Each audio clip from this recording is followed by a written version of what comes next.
నగరంలో పెళ్లిళ్ల సందడి మొదలైంది. వరుస ముహూర్తాలు వస్తున్నాయి. త్వరలోనే రాష్ట్ర వ్యాప్తంగా పెళ్లి బాజాలు జోరుగా మోగబోతున్నాయి. వేలాది జంటలు ఒకటి కాబోతున్నాయి. అయితే ఇదే టైంలో పెళ్లి పేరిట మోసాలు కూడా ఎక్కువయ్యాయి.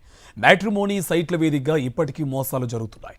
వీటికి అదనంగా పెద్దలు కుదిర్చున్న పెళ్లిళ్లలో కూడా మోసాలు ఎక్కువైపోయాయి. రెండు కుటుంబాలు కలిసి నిర్ణయించిన సంబంధంలో కూడా మోసాలు జరగడం అత్యంత బాధాకరమైన విషయం. సంబంధం కలుపుకోవాలంటే ఇటు 7 తరాలు అటు 7 తరాలు చూడాలంటారు. అది కేవలం నానుడి లేదా సంప్రదాయం మాత్రమే కాదు. పెళ్లి చేసుకోబోయే అబ్బాయి గురించి లేదా అమ్మాయి కుటుంబం గురించి పూర్తిగా తెలుసుకోవడం కోసం అలా అంటారు. 7 తరాలు కాకపోయినా కనీసం 2 తరాలైనా చూడాలి కదా. ఈ మధ్య కొన్ని కుటుంబాలు అలాంటి ప్రయత్నాలు చేయడం లేదు. గుడ్డిగా నమ్మి సంబంధం కలుపుకుంటున్నారు. పెళ్లి తర్వాత మోసపోవడం మాట అటుంచి అమ్మాయిని అత్తారింటికి పంపించక ముందే మోసపోతున్నారు. న్యూక్లియర్ ఫ్యామిలీస్ పెరిగిపోవడం, ఉద్యోగాలతో తల్లిదండ్రులు బిజీ అయిపోవడంతో సంబంధ బాంధవ్యాలు తగ్గిపోతున్నాయి. దీంతో అమ్మాయికి సంబంధం చూసేటప్పుడు బ్యాక్గ్రౌండ్ చెక్ చేయడం కష్టమైపోతుంది. సరిగ్గా ఇక్కడే మోసాలకు తలుపులు తెరుచుకుంటున్నాయి. ముద్దుగా పెంచిన కూతురు ప్రేమలో పడి మోసపోకుండా కాపాడుకోవడం ఒక ఎత్తైతే, మంచి సంబంధం చూసి అత్తారింటికి పంపించడం మరో ఎత్తు. కొంతమంది తల్లిదండ్రులు మొదటి విషయంలో సక్సెస్ అవుతున్నారు. కానీ ఈ మధ్య బంధువులు చూసిన సంబంధాలతో మోసపోతున్నారు. మొన్నటికి మొన్న హైదరాబాద్ లో ఇలాంటి ఘటన జరిగింది. తెలిసిన బంధువుల సంబంధం కావడంతో వెంటనే పెళ్లి చూపులకు అంగీకరించారు. పెళ్లి చూపుల్లో అమ్మాయికి కూడా అబ్బాయి నచ్చడంతో వివాహానికి ఓకే అనుకున్నారు. ఎలాగూ కాబోయే భార్యాభర్తలే కాబట్టి ఫోన్ నంబర్లు మార్చుకున్నారు.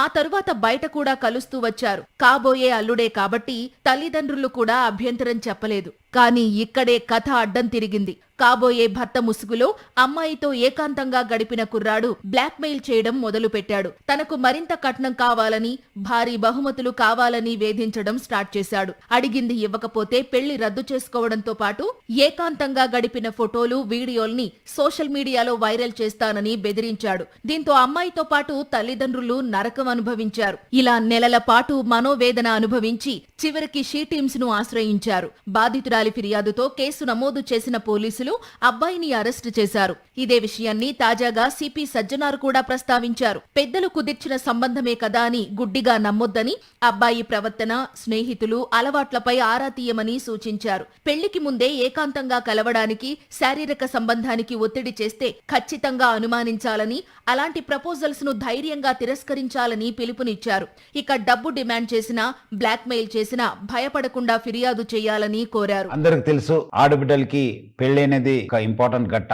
ఈ మధ్యలో ఆ ఒక్క పెళ్లి చూపుతోని పెద్దలు కుదిరించిన పెళ్లి అని చెప్పి కొంతమంది మా ఆడబిడ్డలకి వాళ్ళ తల్లిదండ్రులు కూడా మోసం చేస్తున్నారని చెప్పి మా దృష్టికి రావడం జరిగింది. ముఖ్యంగా కొంతమంది మీడియేటర్స్ ద్వారా కొంతమంది యూత్స్ వాళ్ళు పెద్దలు చూపించినట్లు వాళ్ళ దగ్గర వెళ్ళి ఒక ఫిక్స్ చేసుకోవడము, తర్వాత ఆడబిడ్డలకి ఏదో మాయమాటలు చెప్పి గిఫ్ట్స్ పేరుతోని మోసం చేయడం జరుగుతుంది. దాని కాకుండా ముఖ్యమైన ఏమంటే వాళ్ళని శారీరకంగా కూడా వాడుకోవడం జరుగుతుంది. ఎందుకంటే పెద్దలు కుదిరించింది కదా, ఇంకా ఏముంది, వాళ్ళ పెళ్లి అయిపోతుంది, మనం ఎందుకు ఆలస్యం అని చెప్పి కూడా వాళ్ళని బలవంతంగా వాడుకోవడం జరుగుతుంది. సో ముఖ్యంగా ఆడబిడ్డలకి వాళ్ళ తల్లిదండ్రులకు నేను ముఖ్య గమనిక ఏమంటే, ఆడబిడ్డలు మీరు పెళ్లి పీటలు ఎక్కేదాకా చాలా అప్రమత్తం ఉండాలని చెప్పి నేను కోరుతున్నాను. ఎవరు ఎంత ఆశ చూపించినా మీరు మాత్రము ఎట్టి పరిస్థితి లొంగకండి. మీరు మీ జాగ్రత్తలో ఉండాలి. క్యాన్సిల్ అయితే క్యాన్సిల్ కావచ్చు కానీ బట్ దాన్ని మళ్ళీ తర్వాత మీకు బ్లాక్మెయిల్ చేసి మీకు మిస్యూజ్ చేసే అవకాశం ఉంటుంది.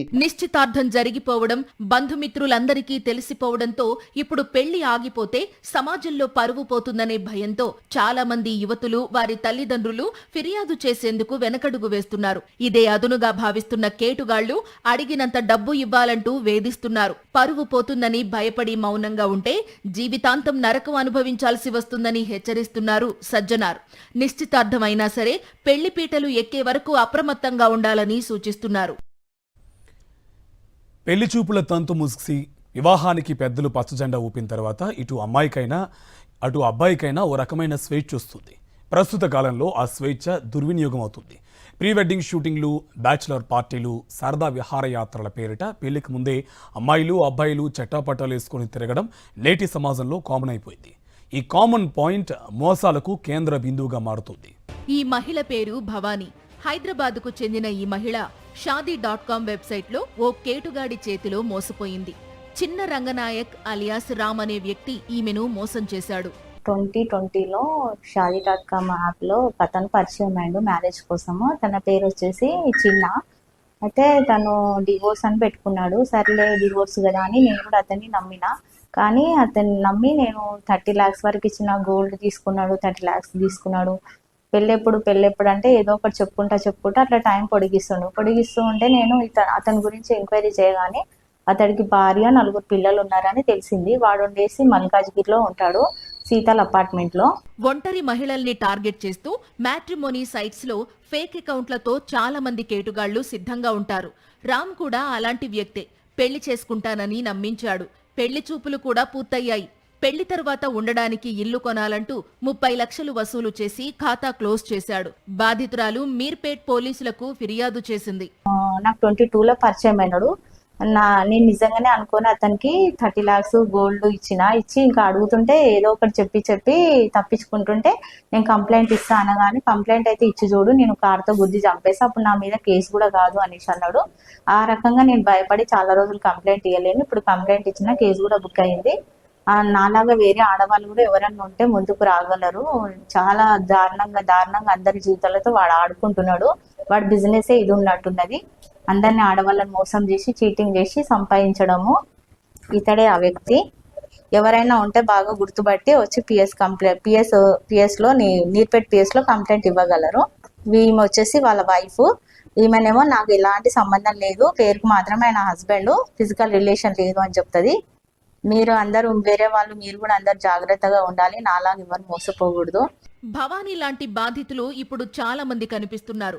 పెళ్లికి ముందు బ్లాక్ మెయిల్ చేసి లాంఛనాలు ఇస్తేనే తాళి కడతామనే ప్రబుద్ధులు ఎక్కడ పడితే అక్కడ కనిపిస్తున్నారు. ఈ తరహాలో హైదరాబాద్లో 50 రోజుల్లోనే 20 కేసులు నమోదయ్యాయంటే పరిస్థితి తీవ్రత ఏ స్థాయిలో ఉందో అర్థం చేసుకోవచ్చు. బయటకు రాని ఉదంతాలు, కోకొల్లలు. అప్పటికే శుభలేఖలు పంచిపెట్టడం, కట్నం కింద కొంత మొత్తం సమర్పించుకోవడంతో ఆడపిల్లల తల్లిదండ్రులు ఇలాంటి బ్లాక్ మెయిలింగ్స్ తో ఉలిక్కి పడుతున్నారు. కూతురి జీవితంపై దుష్ప్రభావం పడుతుందనే భయంతో బయటపడడం లేదు. కొంతమంది అబ్బాయిల డిమాండ్లకు తలొగ్గుతుంటే మరికొందరు అడిగినంత ఇచ్చుకోలేక, అప్పటికే ఇచ్చిన కట్నాన్ని వెనక్కు తెచ్చుకోలేక మౌనంగా 4 గోడల మధ్య నలిగిపోతున్నారు. పెద్దలు కుదిర్చిన సంబంధం కాబట్టి బాగుంటుంది అని గుడ్డిగా నమ్మకండి. ఇది చాలా ప్రమాదకరం. ఒకటేంటంటే గుడ్డిగా నమ్మకండి, పూర్తిగా ఎంక్వైరీ చేయడం చాలా ముఖ్యం.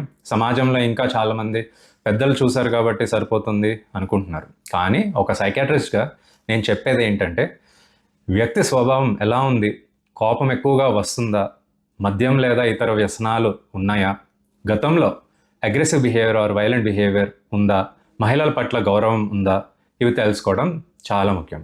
పెద్దలు కుదిర్చిన సంబంధమే కదా అని గుడ్డిగా నమ్మొద్దు. అబ్బాయి ప్రవర్తన, స్నేహితులు, అలవాట్లపై ఆరా తీయాలి. పెళ్లికి ముందే ఏకాంతంగా కలవడానికి, శారీరక సంబంధానికి ఒత్తిడి చేస్తే ఖచ్చితంగా అనుమానించండి.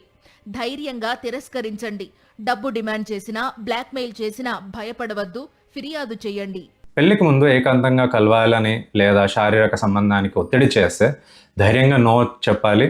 ఒక వ్యక్తి మీ సరిహద్దులను గౌరవించకపోతే పెళ్లి తర్వాత మరింత గౌరవిస్తారని అనుకోవడం తప్పు. హెల్దీ రిలేషన్షిప్ అంటే కన్సెంట్ ఉండాలి, రెస్పెక్ట్ ఉండాలి, ప్రెషర్ ఉండకూడదు. నువ్వు నన్ను నమ్మడం లేదా, పెళ్లి చేసుకోబోతున్నాం కదా, ఇలాంటి మాటలు ఎమోషనల్ మ్యానిపులేషన్. ఒక వ్యక్తి మీరు నో చెప్పినా దాన్ని గౌరవించలేకపోతే అది పెద్ద సైకలాజికల్ రెడ్ ఫ్లాగ్. పెళ్లికి ముందు అదనంగా డబ్బులు అడిగినా లేక వేధించినా ఫిర్యాదు చేయాలి. అది కేవలం డబ్బుల విషయం కాదు, ఇది పవర్, కంట్రోల్, డామినేషన్ విషయం. డౌరీ డిమాండ్ లేదా అదనపు డబ్బులు అడగడం అంటే మీ విలువను డబ్బుతో కొలవడం. భవిష్యత్తులో కూడా ఆర్థిక ఒత్తిడి చేసే అవకాశం ఉంటుంది. మోసగాళ్ల చేతిలో చిక్కుకున్నవారు ఎలాంటి భయం, బెరుకు లేకుండా ముందుకు రావాలని కోరుతున్నారు సజ్జనార్. అలాంటి బాధితుల వివరాల్ని పోలీసులు గోప్యంగా ఉంచుతారని హామీ ఇస్తున్నారు. ఒక్క విషయం గుర్తుంచుకోవాలి, మన భయం, మొహమాటమే మోసగాళ్లకు పెట్టుబడి.